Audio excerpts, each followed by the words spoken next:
Werewolves. We've made it, folks. Finally, the horror of Those Across the River has been revealed. There's some things that were disappointing to me, however, partially because it's werewolves, but you may be asking yourself, well, this is clearly about werewolves, right? I mean, there's even werewolf teeth or wolf teeth on the cover of the book. And I would agree with you. But I guess in the heart of me, I was hoping it was going to be something different. I hope it wasn't going to be a run-of-the-mill story. And maybe it won't be. We still have another 5 or 6 chapters to go after this group, so we will see. But anyway, welcome to the read-along of Christopher Buehlman's Those Across the River. This is episode 5, 6, one of those. I'll figure it out in the thumbnail. But before we begin, let me know, what are you thinking so far? Were you disappointed like me? A little bit disappointed anyway. Or were you excited to see these beasts finally rear their heads? But with that said, let us begin with chapter 21. So chapter 21, this is right after all of these bodies of the town have been exhumed and put into the schoolhouse, to the horror of the townsfolk. And now we see our protagonist, Mr. Frank Nichols, Mr. Orville Frank Nichols. He never got back to sleep. Then he decided that was all right, and I got my service pistol out of the desk drawer and took it downstairs to oil it. Ooh, things are about to happen, folks. And there's actually one thing in here that I called out earlier on in the read along and hoped it would happen, and indeed it does. So Chekhov would be proud. But anyway, what happens? So he's in the house. He's cleaning his 45. He is not trying to dwell on the fact that he's going back into the woods. But what he does is he meets all these guys around the town square. They're all armed. They're all ready.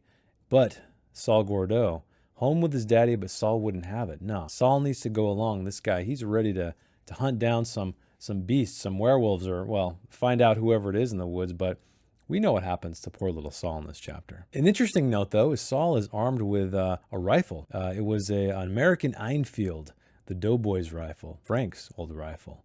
Bolt action, 6 shots, deadly accurate in the right hands. And since 1918, cheap. But before they head off, Estill, the sheriff, says, "All right, young man, but if you change your mind out there and want to get on back, there ain't no shame." And then Saul responds with, "Same goes for you, Sheriff." They left, and they were numbered 15. And then I love the very next thing, we're lost. So you have these 15 guys out tromping around in the forest. Our narrator flexes his knowledge by naming Sisyphus when they're talking about the man who is condemned to roll the big rock up the hill every day. And when he got to the top, it would roll back down and he'd have to start all over again. And this next scene is kind of interesting because it starts to bridge the gap between the trauma of our narrator and what's going on when he says, "I had one foot in these Georgia woods and the other back in the Argonne. Birch trees reminded me of the birches there, with their tops missing and caked in mud from some shell splatter." And finally, our protagonist, he is protagging, as some might say. He's doing some stuff. He's channeling his soldier-like past, his abilities that he once possessed and supposedly still possesses. And he's, "Get these men in a line," he whispered. "What?" "Put these men one behind the other and space them out before they shoot each other." So it's good to see old Frank finally playing a part in this story outside of being an observer. And then in the next scene, they discover horse bones. It was maybe 3:30 when we discovered the bones of a horse. The horse had died some time ago. And my first thought was that perhaps we had stumbled across the battlefield, that this was one of the many Confederate horses who died beneath or on top of their masters that day in 1864. Its topsoil perhaps washed away in hard rain. And these men are getting a little bit frightened, right? They're lined up, they're in the woods, but they know they're headed towards something grim. And they're having a conversation about who's going to take the rear of the line. And it was only when Buster almost tripped over Saul's rifle that they realized Saul Gordeau was missing. He had been the last man in the rear. And this becomes the crumbling of Estill. So when he saw the boy was gone, Estill began to fall apart. We all knew that's what was happening, but nobody tried to usurp what was left of his command because nobody else knew what to do either. And we learned later on that old Estill, he leaves, he abandons town, but we will get to that very soon. And I really enjoy this line too. We called the boy's name again and again until all the meaning was washed out of it, and it became like any other syllable, more related to salt or sod than to Lester or their father. And Christopher Buehlman, he has a lot of great lines like this. This is kind of reminiscent to me of Knock 'em Stiff, honestly, where you have this aside of a character that really doesn't pertain to the plot or anything else, but it's a great way to really place you in the scene, right? Really feel what these characters are feeling, and I really enjoy every time I spot one of those. And then Estill speaks up, says, "He probably crossed the river. I'm sure he's crossed the river home. And then our protagonist imagines, if he hasn't, I can't bear to find him. I could almost hear him thinking, my steps are heavy with the fear of bumping a foot into him. I will shake myself to pieces, Salah. Lord, give me one night of rest before I see anything else that makes me see thy throne empty and my own death close and final. And it continues in an interesting way where these italicized sections start popping up to just further emphasize the mental state of our protagonist. The woods have not yet forgotten how to gobble men up. And what's cool is that this is all interjected, kind of almost answering some of the actual spoken word here. So he says, who volunteers to tell the boy's father that monsters got his youngest boy? Or do we let Lester do that? I love the fact that these are cut up, right? These dialogue lines are cut up, interjected with sort of what our character really wants to say. But Lester holds up. He's like, I ain't leaving without my brother. And our protagonist protags by saying, me too. But these men all want to leave, and you find out later, I can't remember what chapter it is, but it's coming up where they feel bad about abandoning him because Lester and our protagonist, Frank, they stick around. Lester shook his head, and I stood with him. And then Buster hands Saul's Einfield to him, saying, here you might want something more than that piece on your hip. Then the gun that our protagonist had in the war is handed to him once again. Well, not the specific gun, but the same type of gun. But then Buster gave the light to Lester, and then he left, smaller than he had been. So these men plod on into the forest, and our protagonist, he has a little nap. He let Lester sleep for 2 hours, but then he could keep my eyes open no longer, and I began to dream. In my dream, a naked woman walked to the edge of the firelight, eating from a pig's head. Blood was all down her front, and the pig's head was so fresh it jerked. I jerked too and woke, and they hear bells. And we know what these bells are attached to. Little Saul Gordo, he stood shirtless, stumbling in the brush, his skin very white against the dark foliage around him. He was blindfolded with what used to be a strip of his shirt and gagged with a crab apple and another strip. Sounds like a pig to me. I get the message they're trying to deliver here. His hands were bound behind him with a rope. The most disturbing thing, however, was the cruel iron collar he wore, with the 3 iron rods coming up from the neck, each ending in a small tinkling bell. Had his hands been free, a padlock would have been necessary to secure the collar. As it was, only a braid from a hank of rope held the contraption in place. Every time he bumped into something or moved, the bells announced his location. This begins my disappointment. It's when they finally get all this stuff off of Saul, all the blindfold and so on. And he just tells everything that happened. Like he's rattled, of course, but it's very detailed, it's very colorful, and that's honestly why it's kind of disappointing. To me, it takes the fear out of it, the horror out of it. When he says, they so strong, the men and women. When they grab you, it's like a little kid again. I saw a white woman with curly hair and a black woman and a white man. They was more, but they pulled my shirt up over my head quick so I didn't see him off. And all I didn't know where they was taking me. They carried me and they went fast, but I don't seem like we went all that far. They smell bad, like animals that's been out in the rain or down in a burrow, etc., etc., etc. But the worst part is, one of them was the devil. Had to have been. All them story was true. He put my hand on his chest and changed himself into an animal so I could feel the fur come on my hand. I felt him drop to all fours and stand there panting his stinking breath on me, and then he changed back. He said he could do that whenever he wanted because he was old, but some of the others only did it when the moon came, that they had to then, that they liked eating pigs then, but they were going to eat something. So why didn't we just send the pigs? This is disappointing to me for a couple of reasons. One is the one I already mentioned, that it kind of kills any sense of dread or horror. I feel like normally in stories or movies, when you witness this kind of stuff, when you find a survivor who has gone through a traumatic experience, they're taken back and you almost have to like scare them just as bad to pull this information out. They're whimpering, they're cowering, they're barely speaking whatsoever. They're incoherent, whatever it may be. But he just kind of spills the beans, right? He describes, obviously werewolves. He also describes that they want the pigs. That's the whole point of this entire thing. And I think that we kind of thought that. I guess I was just hoping it wasn't specifically that. I thought it was going to be more than the pigs. And who knows? Maybe it's going to be. We have quite a bit more of the book. I think like 25% more of the book to go. But herein lies my disappointment. We find out they are specifically werewolves. We find out specifically how they work. We also find out that the plot revolves around exactly what we thought it was going to. So somewhat disappointing, but I feel like there's some more interesting stuff in the sequence of 5 chapters that I wouldn't say quite make up for it. I guess once I came to terms with the fact that we were dealing with a very straightforward narrative with straightforward plot and a straightforward creature, I think I had to let go a little bit. I had to let go and understand that there's not going to be really any surprises. I mean, I guess there could be at the very end, but I feel like overall the plot is exactly what we thought it would be. And not only that, but it's taken, what are we at?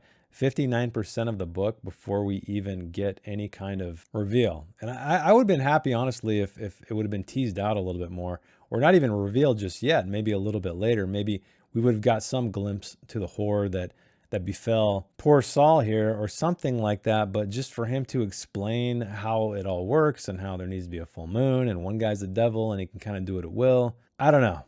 Kind of a letdown. Let me know what you think, though. Does it bother you at all that this plot has turned into exactly what we suspected? I know there's a lot of people out there who don't like to have their expectations subverted. I am not that person. I really enjoy when I'm taken aback. I don't think that everything needs to be an epic twist or anything like that, like something like M. Night Shyamalan would do with The Village. But I don't know. I just expected something a little bit more to this story, and maybe it will deliver. Maybe it won't. We will find out at the end. So after they take Saul back, he returns to the Canary house and he finds Dora sleeping in her clothes on the couch. And they essentially just have a discussion about, hey, we need to get the hell out of here. Things are crazy. I need to get out of this town. I need to get out of this house everywhere. But then Frank says, you know, you want us to run out on these people. Something has to be done about them, the ones in the woods. They're so vicious. Kind of a weird line there, don't you think? They're so vicious. I feel like I'm reading Murakami, wink, wink. But then it continues when she says, I saw. And then he says, I saw more. They're so bad. I mean, really, Christopher Buehlman, man, you're an amazing writer. I feel like all of the time. And what is this? This is some, maybe it sounds different in his head than it does in mine, but it sounds very plain, very unrealistic conversationally. I don't think I would ever say something like that in the situation. So then he decides to call up the movers to take them away from this place. And Dora is sobbing and gripping him tight, saying, Frankie, thank you. Thank you, my love. Thank you.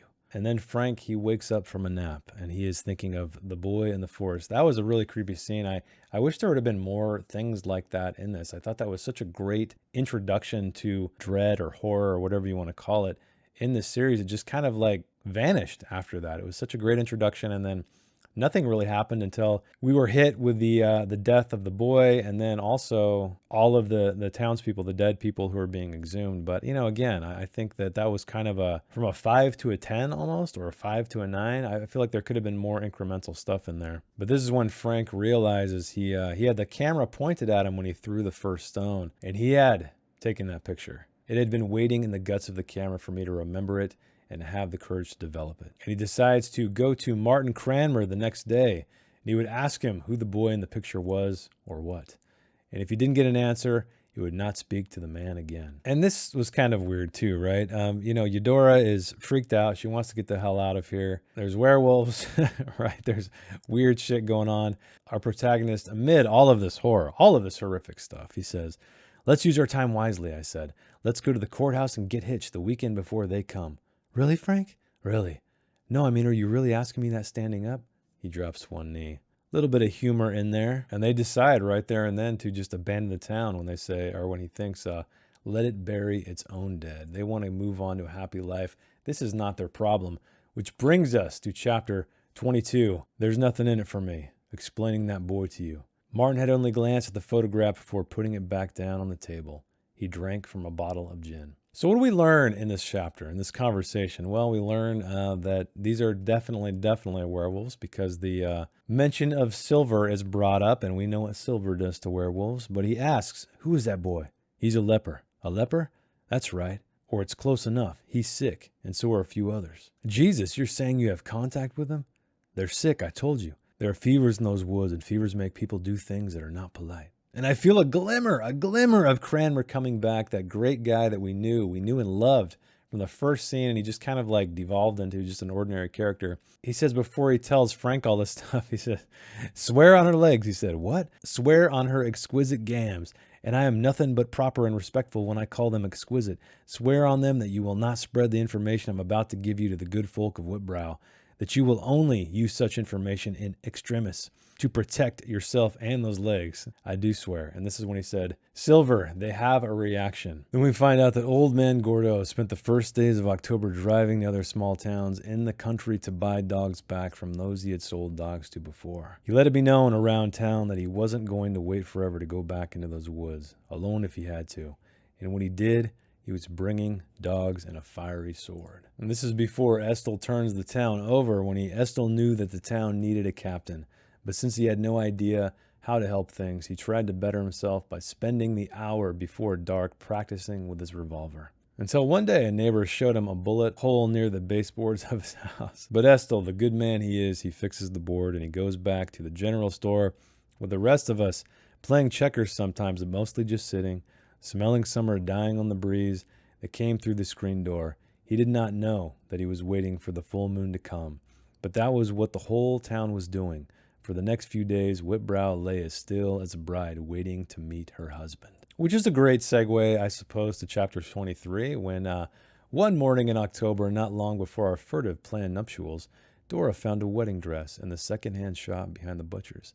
And whose wedding dress is that? It is the widow of Miller. And we're given the image again of the great and concave mattress bearing the stamp of Paul Miller's form, slouched just outside the back door. So not only is the wedding dress there, the mattresses too. And then they get married. I mean, that's pretty much the gist of this chapter. And it's kind of, it's a little bit frustrating to me. It seems out of character. It seems strange that these people would do this. I mean, I get it sort of moving the plot forward to some degree. I don't know what the importance of getting married right here and right now with considering everything that's going on. But we have an interesting final line here when our protagonist says, "I have never forgotten how good that day was." And he's done this a couple times, and I enjoy this when it's done in fiction too, where, you know, the character, obviously it's all in the past tense. We know we're being told the story, but he's referring to himself now, right? He's thinking back to that moment rather than just recounting it to us. He's almost telling us how he felt in that time. And so it really brings us back to the prologue, really. It brings us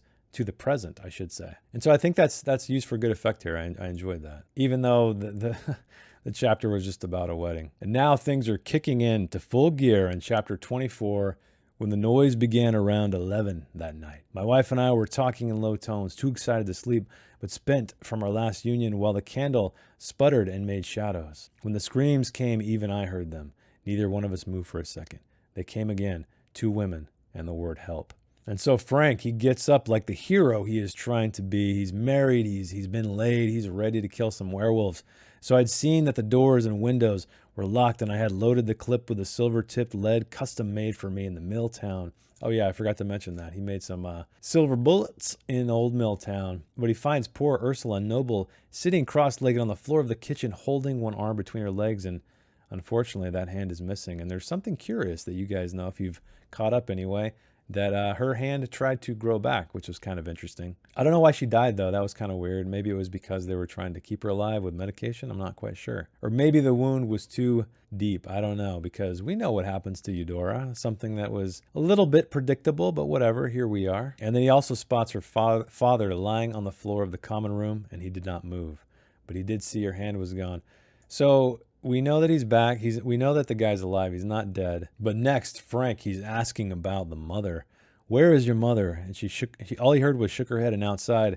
And then that is when he sees 2 of them pulling at her, the way dogs would fight over a rabbit, like wolves, but not wolves, bigger. Well, come on, man. We know what's going on here. But then Frank gets shot out, and he ducks to the side and shouts, "It's Frank Nichols!" But another shot tore a chunk out of the door and would have hit me if I had not moved. But then he looks over his shoulder, and not 10 yards away, he sees something. It was closing in at a full run, not 10 yards away. Its eyes like dim green lamps, its teeth bared, its wild pelt rippling. This could be my death now. But he gets in the house and yells, "Get upstairs and shut the door, lock it." And he bolted the door and dragged the heavy sofa and 2 packed, taped boxes in front of it. Something moved past the window. Please, please, please. That was a cool callback from earlier. And this is where, I'm so happy this happened. Mr. Chekhov, you'd be proud by Mr. Buellman's actions here when our protagonist, Frank, he took the small cannon from its place in the corner of the study and poured powder in it. But the powder went everywhere. And so he's getting this thing loaded. He's frantically doing it while this beast is coming into his house. And it came around the corner with its yellow teeth, bare and its tongue hanging. But at the last moment, when it saw that the flame of the lighter and understood that it was going to be hit, it half turned away and caught the brunt of it through the ribs in the middle. The effect was appalling. It was almost sawn in half. It panted hard twice, through what was left of its lungs, blowing an awful bubble, and shuddered, caved in and died. I don't know. Was that too quick of a death for this thing? I'm not sure. Maybe it should have been more of a fight. Maybe it should have been a slower death. I have no idea. Or maybe the suddenness of it works. Let me know. What do you think in the comments? But the monster, the black one, was attacking Eudora where she had backed herself into the closet, kicking at it. And her poor little heel gets scraped up. And you know what's going to happen to Eudora? What more or less, to me anyway, was foreshadowed from her two-colored eyes, right? That seems kind of animalistic to me. Even though it is, it's common for humans to have two different color. I shouldn't say common, but it is possible for humans to have two-colored eyes. He finishes the chapter with, even though both of us knew it was too late now. Chapter 25, the final one of this episode of Those Across the River, the read-along. We find that the werewolf has changed back into a human. The sheriff is there, standing there, saying, "I'm supposed to take you in." He nodded. If the best explanation you got is that you shot an animal and in the morning it wasn't, please don't. I don't guess I will. I got a lot going on I don't comprehend. No animal I know could have done that at the Nobles, and no man neither. That, I kind of feel like that's a little tongue-in-cheek. That's a very common line. No animal I know could have done such a thing, and no man either. I feel like I've heard that in countless horror movies where there is some kind of monster. And this was kind of interesting, the description of this fellow lying dead. He had an Irish look about him with his auburn hair and friendly cheeks, and when I had thumbed his eyes shut, he seemed to be frozen, laughing at the best joke he'd ever heard. I guess I just didn't figure that look for this werewolf, considering the history we've been told so far. And this, of course, is the way that Buellman appeases us, the reader, right? Because, when you're always watching a movie or reading a book like this, you're like, why don't you go tell the FBI? Why don't you do this? And that's exactly what happens here. What about, I don't know, the FBI? You want to tell your story to the FBI, the Wolfman story? And of course, we know how that's going to work. Just once, I want them to call the FBI in a book I read in that regard and just see what happens anyway. And more of our protagonist's past, his traumatic past, it finally appears again. The stories are kind of weaving together, and you're starting to see exactly why Buellman was spending so much time letting us know about his past, because in the pictures, gangsters spray bullets and the victims shut their eyes and fall asleep. Killing isn't like that, of course. I found that out pretty young, but killing someone in your house is different from doing it on a battlefield. On the battlefield, you might have to throw a body into a shell hole or hide behind one, or share a trench with one until the shelling stops, but that's it.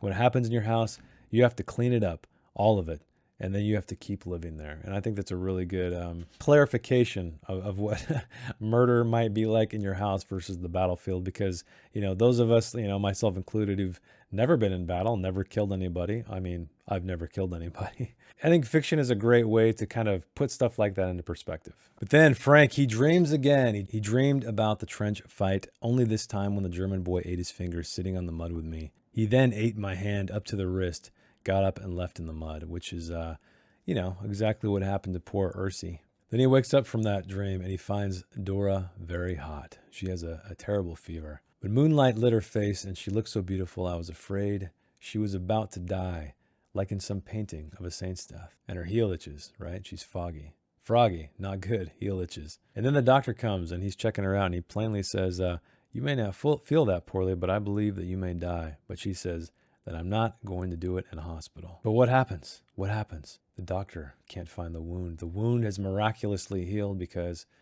you guys know why. She's turning into a werewolf. But the movers came that day, the next day. I had forgotten all about them. Instead of the broad-faced, jovial black man and his smaller colleague, the company sent two humorless white men. And I'm not sure what the point of this was when he asks, was this other guy here, John, maybe James, Jimmy, big black guy? Yes, he's in jail. What? I don't know, mister. I don't really know the guy. Hit his wife with a crowbar, the other guy said. Paralyzed her. I wrote the check.